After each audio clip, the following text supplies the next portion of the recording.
বিচারিক আদালতে তারেক রহমান আরও একটি মামলা থেকে খালাস পেলেন। বৃহস্পতিবার বিশেষ জজ আদালত ৩-এ একটি মামলায় তারেক রহমান সহ ৮ আসামিকে খালাস দেয়। বিএনপির ভারপ্রাপ্ত চেয়ারম্যানের আইনজীবী জানান, আর মাত্র ২টি মামলা রয়েছে বিচারিক আদালতে। ওই ২টি মামলার নিষ্পত্তি হলে তারেক রহমানের দেশে আসতে কোনো বাধা থাকবে না।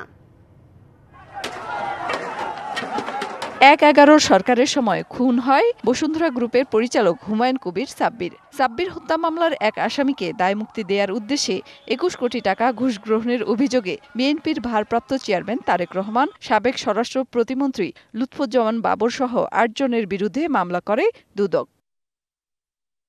এ মামলায় দীর্ঘ ১৭ বছর পর বিচারিক আদালত থেকে খালাস পেলেন বিএনপির শীর্ষ নেতা তারেক রহমান, বিএনপি নেতা লুৎফুজ্জামান বাবর সহ মোট ৮ জন।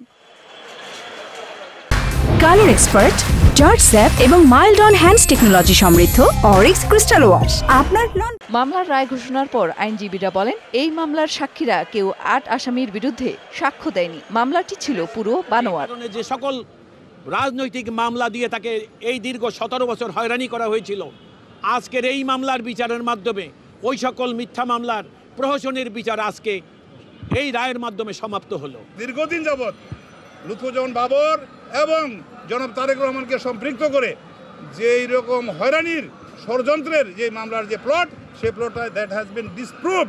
মিথ্যা মামলা দিয়ে হয়রানি করায় তৎকালীন দুদকের কর্মকর্তার বিরুদ্ধে মামলা করে ক্ষতিপূরণ চাওয়া হবে বলেও জানান আইনজীবীরা। যদি এরকম কোনো মিথ্যা মামলা হয়, তাহলে তার প্রতিকার হিসেবে তার বিরুদ্ধে উপযুক্ত সিভিল রেমেডি হিসেবে ক্ষতিপূরণ আদায়ের ব্যবস্থা আছে।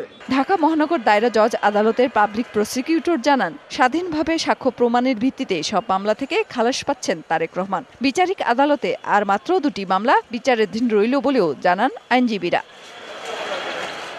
মেহের মনি, ডিবিসি নিউজ, ঢাকা।